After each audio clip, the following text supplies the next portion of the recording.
오늘 하나님의 말씀은 요한복음 5장 1절에서 9절까지 말씀입니다. 본문은 설교 중에 함께 읽어가도록 하겠습니다. 기적이 됐든 또 예기치 못했던 어떤 변화가 됐든 소위 새 창조라고 말할 수 있는 사건, 그래서 다시 태어난 것 같은, 다시 시작하게 하는 이런 새 창조의 사건이 나를 찾아옵니다. 어떤 때는 누군가의 전혀 생각하지 못했던 누군가의 갑작스런 선의를 통해서, 또 섬세하고 부드럽고 강하게 마음으로 들어오는 누군가의 한마디 말을 통해서, 또 내 의지와 상관없이 나에게 임한 현실적인 갑작스런 좋은 변화 등을 통해서 생각지 못했던 이런 과정들을 통해서 이러한 새 창조라고 할 수 있는, 새롭게 태어난 것 같은, 또 새롭게 시작할 수 있을 것 같은 그런 시간들이 찾아옵니다. 그런데 그때 우리들은 A의 길로 가기도 하고 B의 길로 가기도 합니다. 그래서 A는 기쁨에 차서 자신에게 돌아온 이 새로운 기회에 집중을 합니다. 그 새로운 기회에 집중을 하는데, 안타깝게도 그는 그 새로운 기회에 집중하느라고 새 창조의 의미를 알아볼 생각을 하지 않습니다. 그 결과 또다시 힘겨워지는 삶을 반복하면서 또 다른 새로운 기회를 갈망하며 기다리죠. B는 똑같이 기쁨에 차요. 근데 기쁨에 차서 자신에게 새 창조의 사건을 일으킨 궁극적 주체, 곧 그분에게 집중합니다. 그 과정에서 그분의 놀라운 실체에 사로잡히고 그분을 통해 새 창조의 의미를 깨닫고 그와 교통하면서 목숨을 거는 용기를 얻게 되고 꺼지지 않는 기쁨을 얻게 됩니다. 그리고 변화된 관점을 갖고 변화된 시선과 기준으로 새로운 삶을 살게 되는 거예요. 이런 사람에게는 극단적으로 말한다면 윤리나 도덕이 필요하지 않아요. 윤리나 도덕적 가르침 같은 게 극단적으로 말한다면 필요치 않은 이유는 그가 만난 그분과의 관계가 윤리나 도덕보다 높은 수준에서 살게 하기 때문이에요. 결국 이 사람은 자신의 모든 삶에서 자연스럽게 메신저가 됩니다. 다시 말하면 그의 존재가 메시지가 된다는 뜻이에요. 그래서 아까 얘기했던 그 A는 누구를 얘기하겠어요? 다수의 교회 다니는 사람들, 소위 처치안이라고 하죠. 그리스도가 내 삶의 기준이 되지 않는 다수의 교회 다니는 사람들, 그리고 오늘 우리가 만나게 되는 38년 된 병자라고 할 수 있겠어요. B는 이제 우리가 요한복음 9장에 가서 만나게 될 시각장애인입니다. 이제 우리는 새 창조와 메신저라고 하는 주제로 5장을 묵상하고 그 다음에 바로 9장으로 갈 거예요. 9장을 묵상하고 그 다음에 다시 6장으로 돌아올 예정입니다. 자, 오늘 본문의 배경은요, 명절 예루살렘 그리고 안식일이 조합된 어떤 어느 날이에요. 1절과 9절을 읽어보겠습니다. 5장 1절 시작. 그 후에 유대인의 명절이 되어 예수께서 예루살렘에 올라가시니라. 그 다음에 9절. 그 사람이 곧 나아서 자리를 들고 걸어가니라. 이날은 안식일이니. 여러분, 사람들이 많이 모이는 명절에 사람들이 많이 모이는 예루살렘으로 예수님도 가셨어요. 명절에 이 흩어졌던 유대인들이 다 이렇게 모여드는 이유가 뭐예요? 몸이 뭔가를 기억하고 있기 때문이죠. 몸은 신앙적 기쁨을, 어떻게 보면 종교적 기쁨이 이렇게 몸에 새겨져요. 우리가 교회 종소리, 새벽송, 어떤 이 단어들만 들어도, 그런 소리만 들어도 우리의 몸이 뭔가를 느끼는 거죠. 유대인들은 그게 굉장히 강했죠. 그래서 우리들의 몸이 기억하는 신앙적 기쁨이 있고 또 함께 누리는 축제적 기쁨이 있기 때문에 이제 모여드는 거죠. 그래서 거기에는 웃음과 기쁨, 만족과 배부름, 희망 어린 기대감이 가득한 그런 시간입니다. 특별히 유대인의 명절은 하나님께서 이스라엘을 구원하시고 돌보신 역사적 사건들을 기념하면서 그 사건이 오늘 동일한 감동으로 재현될 것을 기대하는 특별한 시간이죠. 그들의 명절은. 그래서 하나님의 구원을 오늘 현실이 되기를 기대하는 시간들이라고 할 수가 있겠어요. 예루살렘은 우리가 알듯이 하나님의 구원 약속과 성취에 대한 기대감이 집약된 공간, 이 예루살렘이죠. 모든 약속은 예루살렘에서 이루어지죠. 그런 기대가 집약된 공간이 예루살렘이에요. 안식일은 자기의 자리를 잃어버린 모든 것들이 제자리를 찾을 그날을 기다리는 희망과 설레임의 시간이죠. 결국 명절과 예루살렘과 안식일은 하나님의 창조, 곧 하나님 본래의 질서 회복을 염원하는 구원의 시공간적 상징이다, 이렇게 말할 수가 있겠어요. 그게 명절, 예루살렘, 안식일이라고 할 수가 있겠어요. 그런데 오늘 본문에서 나타난 그날의 사건은 이런 희망 어린 구원의 상징들과는 거의 어울리지 않는 공간에서 일어났어요. 그곳에는 웃음 대신 눈물이 있었고, 기쁨 대신 한탄이 있었고, 만족 대신 갈급함이 있었고, 배부름 대신에 굶주림이 있었고, 희망 어린 기대감 대신에 초조한 기다림과 반복되는 절망이 있었던 곳이에요. 바로 베데스다였습니다.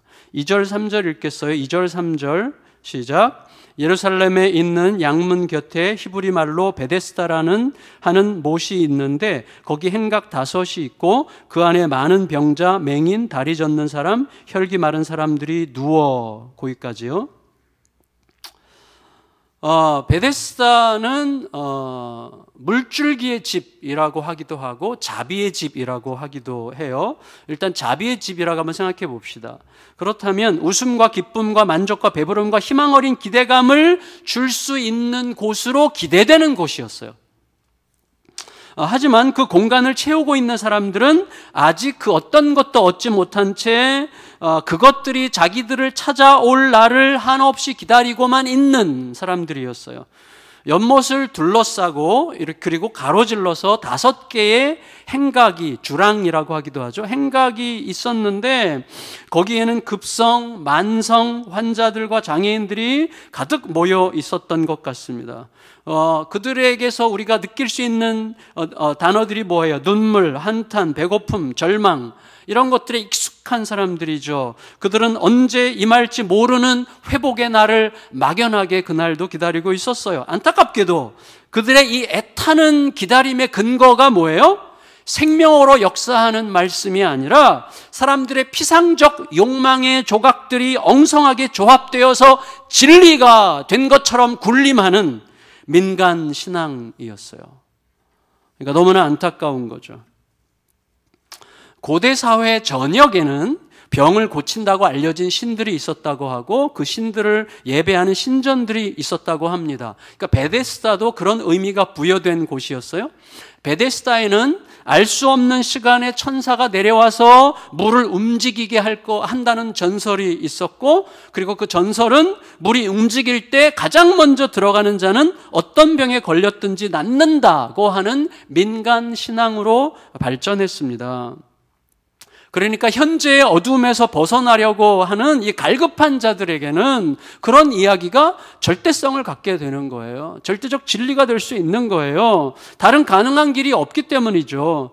그런데 실제 현실을 말하자면 베데스다라는 이 연못은 빗물을 모아놓는 작은 저수지 같은 거였다고 해요. 그리고 부근에 어떤 간헐샘이 이렇게 솟아오르는 곳이 있어서 거기로부터 물이 흘러들어오면 흔들리는 경우가 있었다는 거예요. 하지만 주변에 또 철염이 굉장히 많아서 그 주변의 토양 때문에 물 색깔이 좀 붉었대요. 그러니까 마치 뭔가 이렇게 치유의 능력이 있는 것처럼 느껴졌기 때문에 거기에 치유의 물이라는 의미가 부여됐을 가능성이 있다고 생각할 수 있는 거예요.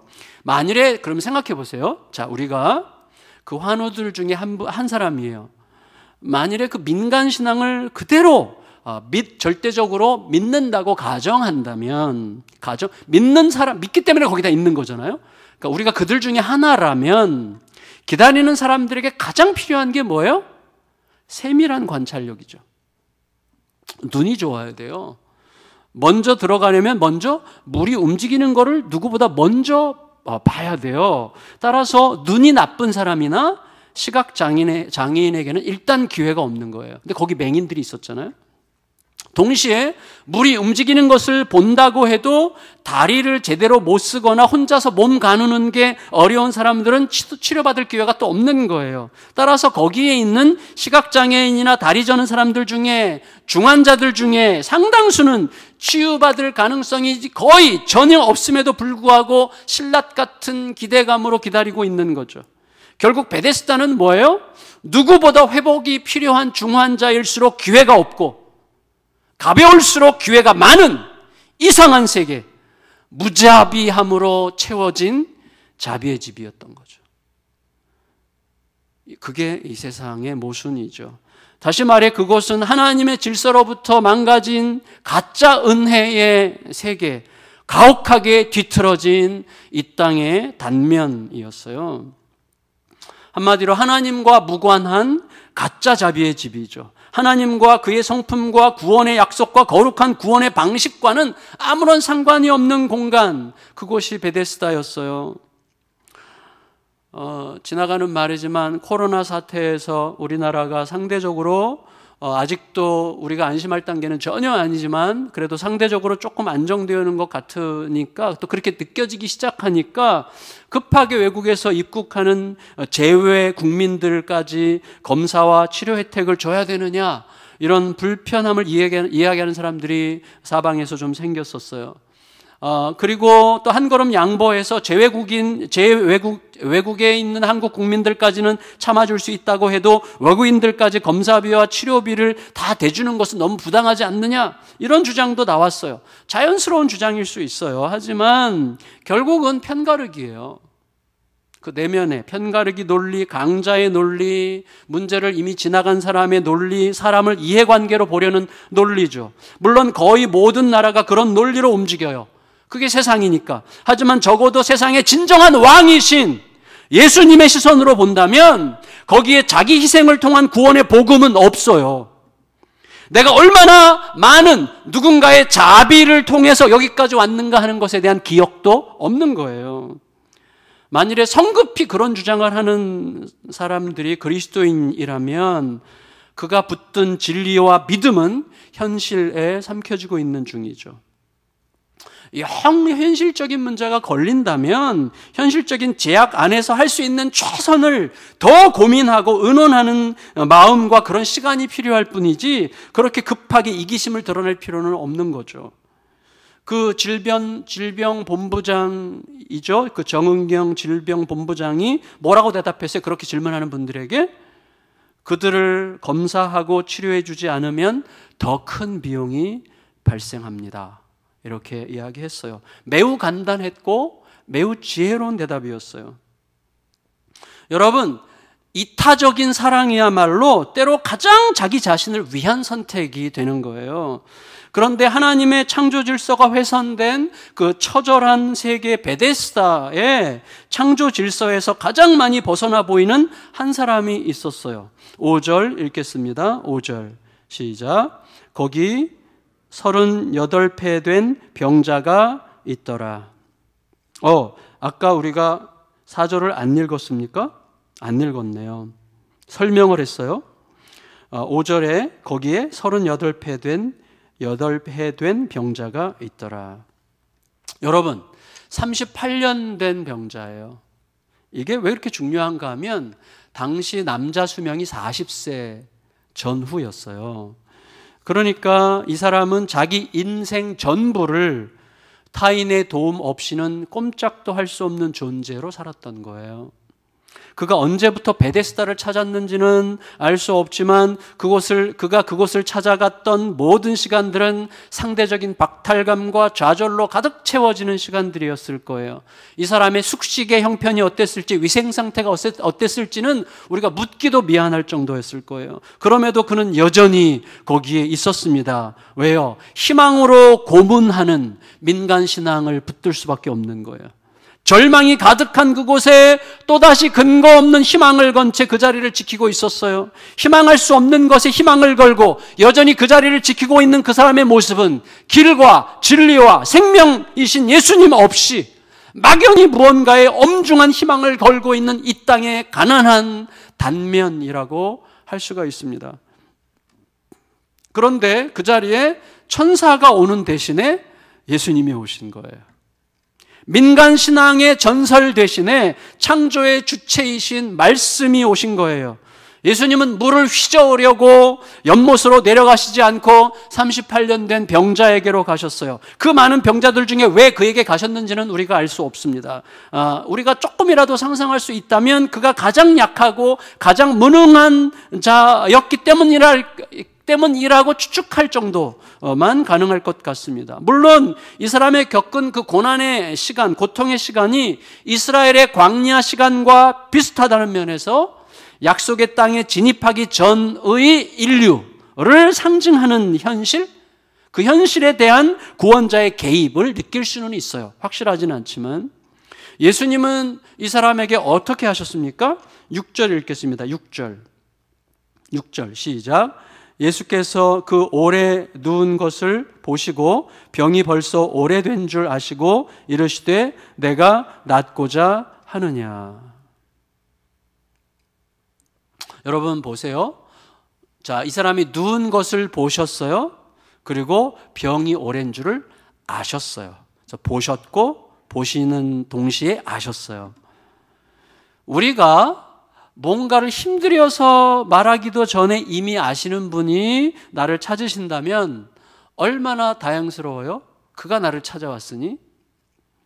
근데 낫고자 하느냐?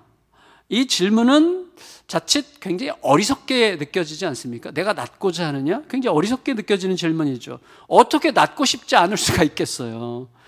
하루 종일 굶은 초딩에게 짜장면 먹고 싶어? 이렇게 말하는 것랑 비슷한 거죠, 여러분. 대체 이런 질문을 하시는 이유가 뭘까요? 먼저 예수님이 이 사람에게 고통의 의미, 고통의 신학적 의미에 대해서 설명하지 않으셨다는 게 참 중요하다고 생각합니다. 그런 설명은 고통의 현실 한가운데서는 아무런 의미가 없는 거죠. 다만 예수님은 그의 마음에 가득한 낫고 싶다는 갈망을 끄집어내려고 하셨던 거죠. 예수님은 그가 스스로 자기의 상황과 갈망을 시인하게 하려고 하셨어요. 그래서 그가 이렇게 대답해요. 7절을 읽겠습니다. 시작. 병자가 대답하되 주여 물이 움직일 때에 나를 못에 넣어주는 사람이 없어 내가 가는 동안에 다른 사람이 먼저 내려가나이다. 이 대답은 변명처럼 들리고 좀 궁실거리는 것처럼 보이고 누추하게 보이죠. 하지만 우리가 굳이 긍정적인 설명을 덧붙이자면 이렇게 말할 수 있겠죠. 낫고 싶어 죽을 지경입니다. 근데 나 스스로는 자신을 낫게 할 능력이 전혀 없습니다. 이런 고백일 수 있죠. 누구든지 나를 낫게 해줄 수만 있다면 그에게 나를 완전히 맡기고 싶습니다라는 고백일 수도 있겠죠. 하지만 다음 주 본문에 보면 이 사람의 내면 상태는 거의 너무나 아름답지 않습니다. 야속할 정도로 얄팍해요, 이 사람이. 따라서 이 사람의 대답은 뭘 그렇게 뻔한 걸 묻습니까? 라는 식으로 퉁명스럽게 내뱉은 말이었을 가능성이 굉장히 많아요. 그럼에도 불구하고 예수님은 너 받을 놈이 그렇게 말해? 이런 태도가 아니에요, 예수님은. 예수께서 낫고자 하고 물으신 건 뭐예요? 나는 너에게 구원의 가능성이 없다는 사실을 인정하고 누군가가 너를 구원할 수 있다면 그의 뜻을 받아들일 준비가 되어 있느냐라고 묻고 싶다라는 식으로 우리가 이해할 수 있을 거예요. 여러분, 저는 이런 생각을 우리가 해야 될 것 같아요. 이 대목에서 우리들의 지독하게 얄팍한, 이 사람만 그렇습니까, 사실? 이 38년 된 병자만 그래요? 아니잖아요. 우리가 얼마나 얄팍한지 우리가 알잖아요.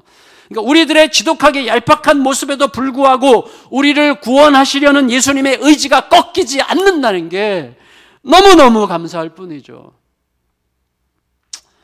여러분, 이 사람의 그 불량해 보일 수 있는 이런 태도와 전혀 어울리지 않는 일생일대의 은혜를 받을 자, 이 사람에게 예수님께서 말씀하세요. 8절 읽겠습니다. 8절 시작. 예수께서 이르시되 일어나 내 자리를 들고 걸어가라 하시니. 여러분, 새 창조를 위한 창조자의 명령이에요. 이거는 창조자의 명령이에요. 세 가지 명령이었어요. 일어나라, 누웠던 자리를 들어라. 그리고 걸어가라. 이 세 가지 명령이죠. 자, 이 사람은 38년 동안 일어나고 싶었어요. 38년 동안 하루도 쉬지 않고 일어나고 싶었을 거예요. 하지만 아무리 원해도 일어날 수 없었어요. 일어날 힘도 없었고 몸의 구조가 일어날 수 없도록 변형되어 이미 고정됐어요. 따라서 일어나라고 하는 명령은 이 사람의 의지와 이 사람의 결정을 향한 명령일 수 없어요. 할 수 없는 사람이에요. 따라서 그 명령은 하나님이 만드신 이 사람의 근육과 뼈와 신경체계와 신체 조직을 향한 명령이었고 창조자의 의지였다고 할 수 있어요. 그 명령을 따라서 그가 일어날 수만 있다면 지프로 만들어졌을 돗자리 드는 것쯤은 아무것도 아니었겠죠. 자기를 연못에 넣어주는 사람이 없어서 자기가 연못으로 내려가는 동안에 다른 사람이 먼저 들어갔다고 얘기하는 것을 보면 이 사람은 손은 그래도 힘들게라도 움직일 수 있었던 것 같습니다. 38년 동안 못 걸었던 사람이 걸을 수 있으려면 어때요? 근육이 완전히 사라졌을 그 다리에 새 근육이 붙어야죠. 그리고 물리치료를 통해서 힘이 주어져야죠. 시간이 필요합니다. 하지만 이 사람이 일어나자마자 걸을 수 있었다면 그것은 창조자가 일으키신 새 창조 사건이에요. 38년간 반복되었던 절망, 상대적인 열등감과 버림받은 자의 아픔, 그리고 뒤범벅된 혼돈의 이 카이오스의 혼란에 갇혀 있었던 자 앞으로 누가 온 거예요? 빛이 있으라 하셨던 창조자 하나님이 오신 거죠. 더구나 자리를 들고 걸어가라 이렇게 말씀하신 이 걸어가라는 말씀, 페리파테오라고 하는 이 단어는 정확하게 말하면 go about이에요. go about 혹은 go around이에요. 다시 말해 돌아다니라는 말이에요. 돌아다녀라. 걸을 수 있게 된 걸 기뻐하는데 머물지 말고 돌아다녀라. 돌아다니면서 새 창조의 의미를 생각할 기회를 가지고 내 육체가 새 창조되었다는 사실을 사람들이 알게 해라. 그 말이죠. 모든 것을 제자리로 돌아가게 하는 새 창조가 연못못을 휘젓는 천사가 아니라 내 곁으로 오신 창조자를 통해 여기 임했음을 온몸으로 말하고 다니라고 권하신 거예요. 여러분, 사마리아 여자, 왕의 신하, 우리가 연달아 지지난 주까지 생각을 했었는데 사마리아 여자나 왕의 신하처럼 내 현실로 파고 들어온 이 기적적인 변화, 새 창조가 말할 수 없이 기뻐요. 그렇지만 거기에 머물지 말고 사람들로 하여금 기적의 주체자에게로 가서 그에게 귀를 열어 그의 말씀을 듣게 하는 메신저가 되라고 지금 그에게 일어나서 돌아다니라고 말씀하시는 셈이죠. 새 창조는 우리를 새 창조의 기쁨에 갇히는 자가 아니라 새 창조를 통하여 창조의 근본적인 궁극적인 주체자에게 가서 그에게 듣게 함으로 듣는 우리를 메신저로 만드는 사건이죠. 그래야만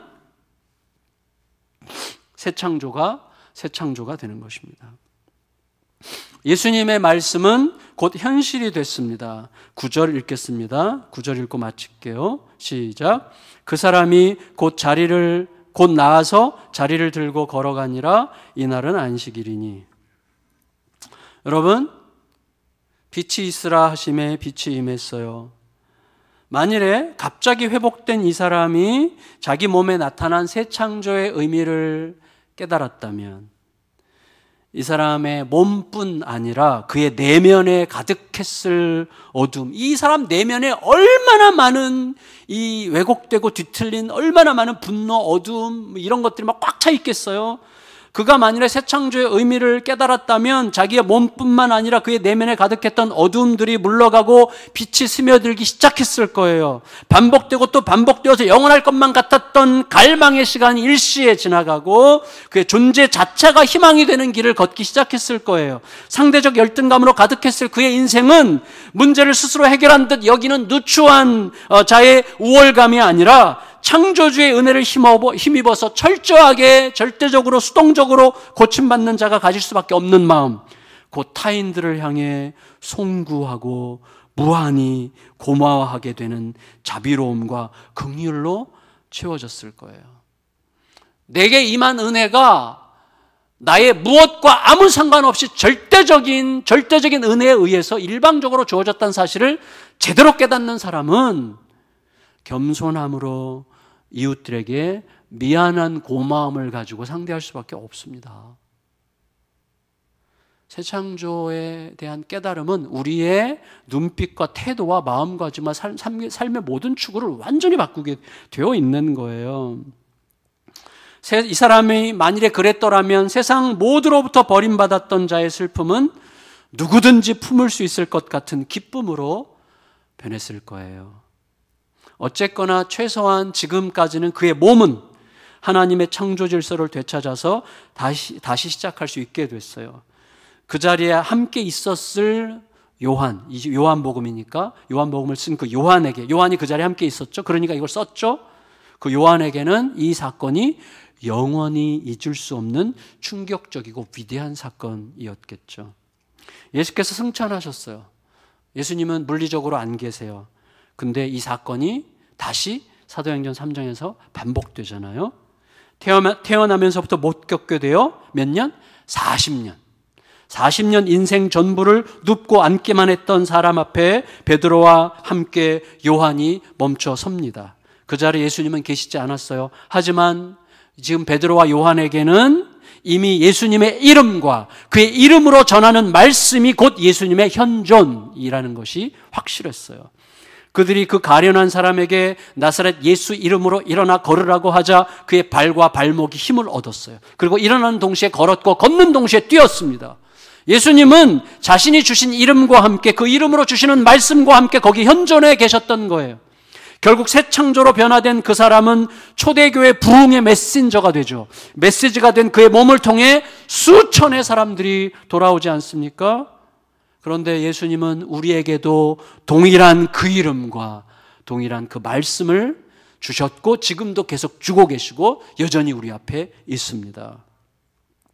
제가 어제 출근하는 길에 갑자기 그 정민영 성사님께서 무슨 이렇게 뭐 하나 영상을 보내주셨는데 여러 인종으로 구성된 합창단원들이 각자 자기 집에서 불러서 편집한 합창이에요. 요새 그런 거 되게 많잖아요. 우리 교회 이제 중고등부도 그걸 하고 있잖아요.